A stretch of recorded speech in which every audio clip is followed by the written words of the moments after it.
আল্লাহ নবী সাল্লাল্লাহু আলাইহি ওয়াসাল্লাম বলেন, সাদ, তোমার আত্মমর্যাদা যদি এমন হয়, আমার আত্মমর্যাদা তার চাইতে বেশি না কম? এরপরে নবীজি বলে আরো আশ্চর্য কথা। নবীজি বলে, এবার শোনো সাদ, তোমার আর আমার, মানে তুমি সাদ আর আমি মুহাম্মদ, আমরা দুইজনের আত্মমর্যাদা যে দূর, আল্লাহর কসম আমার রব্বুল আলামিন মাওলার আত্মমর্যাদা তার চাইতে আরো কোটি কোটি কোটি গুণ বেশি।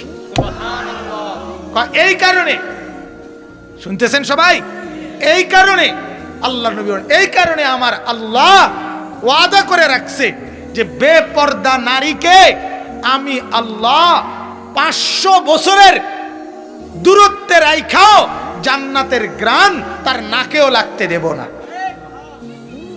আল্লাহ বলেন, আমি দিতাম না, তোরে দিতাম না। তুই বেপর্দা নারী, তুই যা পারস দুনিয়ায় বুঝ করে লো, আরো বেড়া দেখা, আমার কথা ডাইরেক্ট,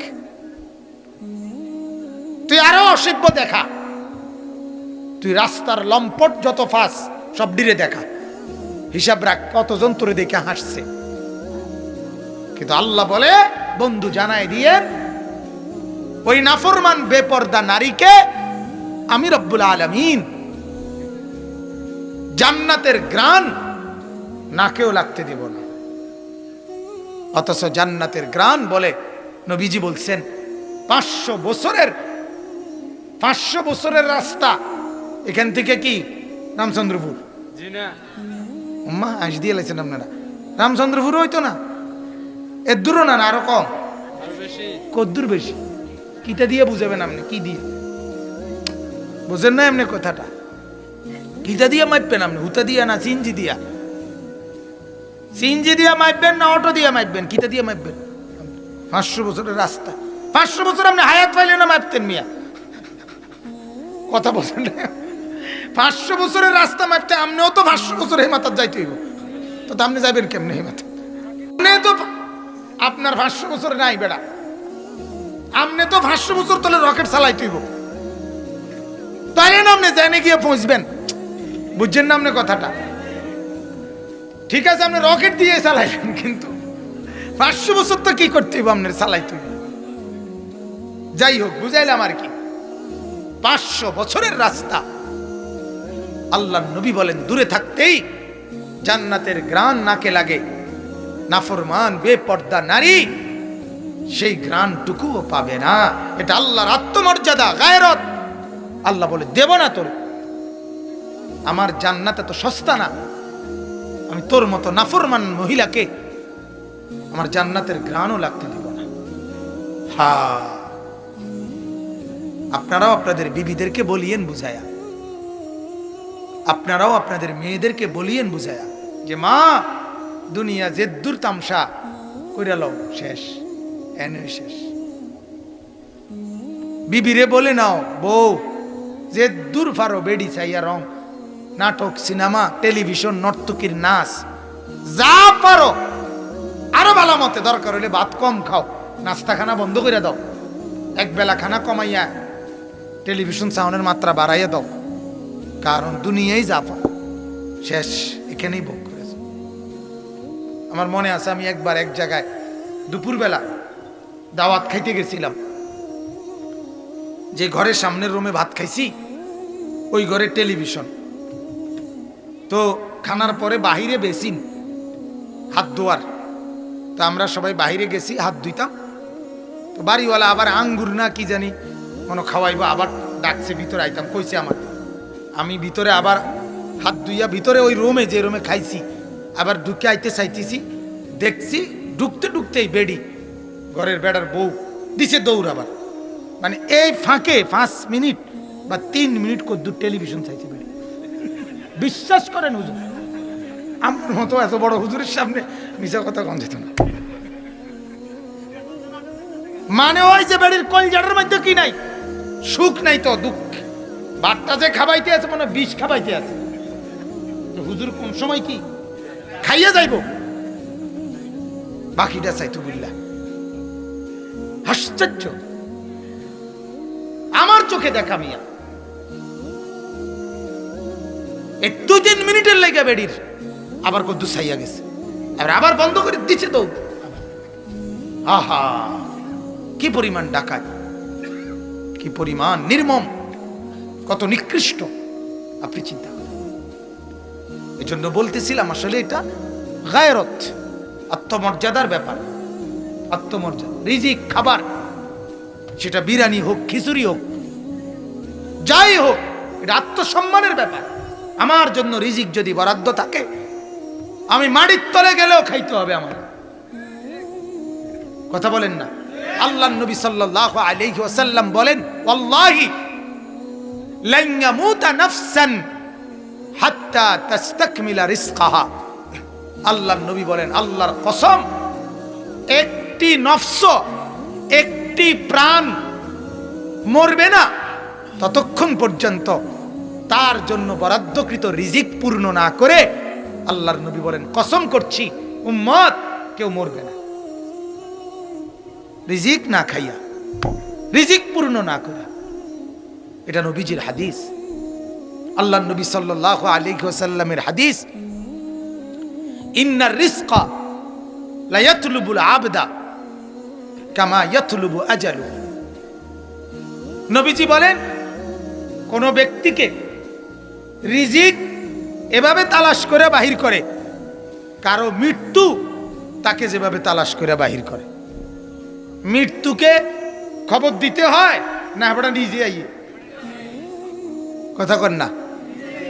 কুল ইন্নাল মাউতাল্লাযী তাফিরুনা মিনহু ফাইন্নাহু মুলাকীকুম। যেটা আমার কারো নকল শুননা, আমার মনের আবেগে মাঝে মধ্যে আমি 2 শব্দ টানি।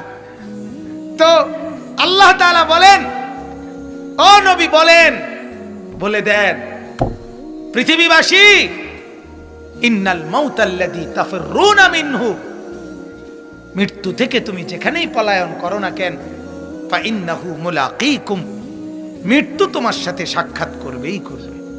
তুমি কোন লাগতো না, মৃত্যু নিজেই আসবে। আসবে কিনা বলেন না? আইসিইউর ভিতরে থেকে তোমারে নিয়ে আসবে। আইসিইউর রুমে সবাই ঢুকতে পারে না, কিন্তু আজরাইল ঢুকতে পারে। আইসিইউর রুমে মালাকুল মউত ঢুকতে হইলে মাস্কও লাগাইতে হয় না, আলগা কাপড়ও লাগাইতে হয় না, ডাক্তার, নার্স, কর্তৃপক্ষ কেউ রে বলতে হয় না, হেবটা নিজে গিয়ে লইয়া আসে। ঠিক না? সবাই যাচ্ছে যাচ্ছে জাগাত, মালাকুল মউত গেছে কখন, লইছে কখন, কেউ টের পাইছে না।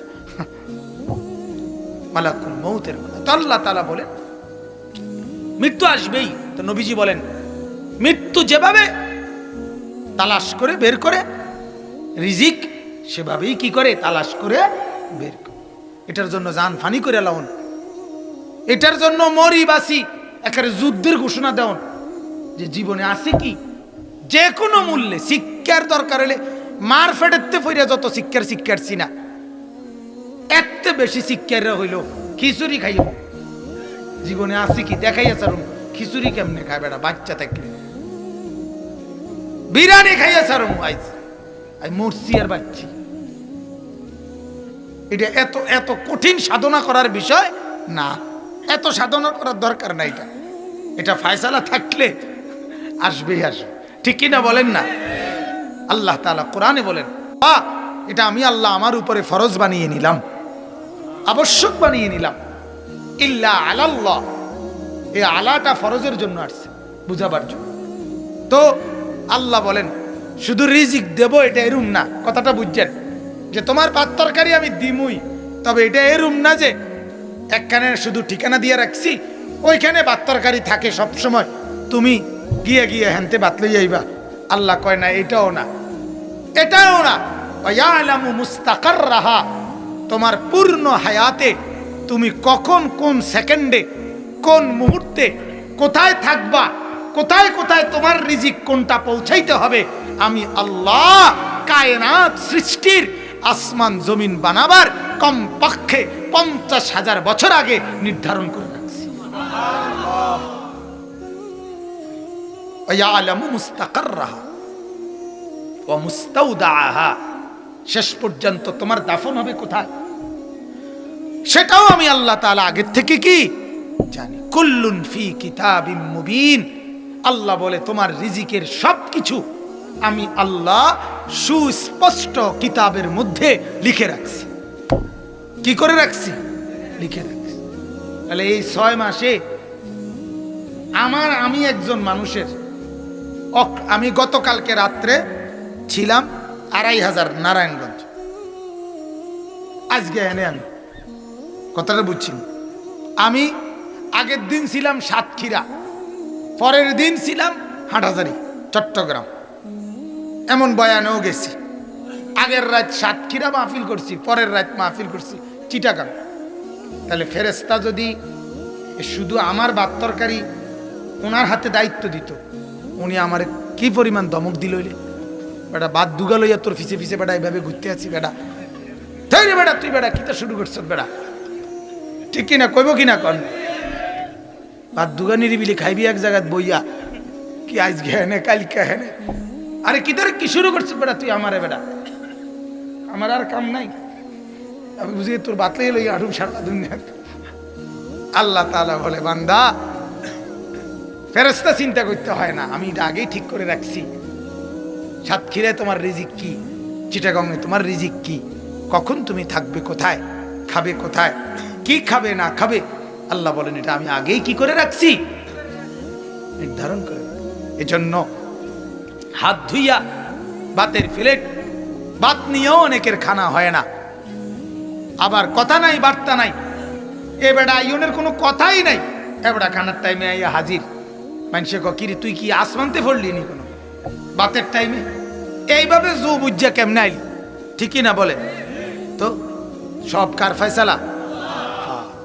এজন্য জওয়ান যারা ছেলে যারা বর্ষ বাপ, আজকের জন্য বলি না, শুধু সামনের দিনের জন্য নসিহত করলাম। ভাতের জন্য, খাবারের জন্য, একটা জিলাফির জন্য, এক প্যাকেট বিরিয়ানির জন্য, এক প্লেট খিচুড়ির জন্য বাজান নিজেকে এত ছোট বানাইও না। আমরা মুসলমান, আমরা মুসলমান, আমাদের আত্মমর্যাদা আছে, আত্মসম্মান আছে। আমরা নিজেকে একবারে এত ছোট বানাই না, ঠিক না। এত এত ফসাই এলাম নিজেরে, এটা ঠিক না। আল্লাহর ফয়সালা থাকলে রিজিক আসবেই, আল্লাহর ফয়সালা না থাকলে আসবে। আল্লাহ তাআলা আমাদেরকে বুঝার তৌফিক দান করুন।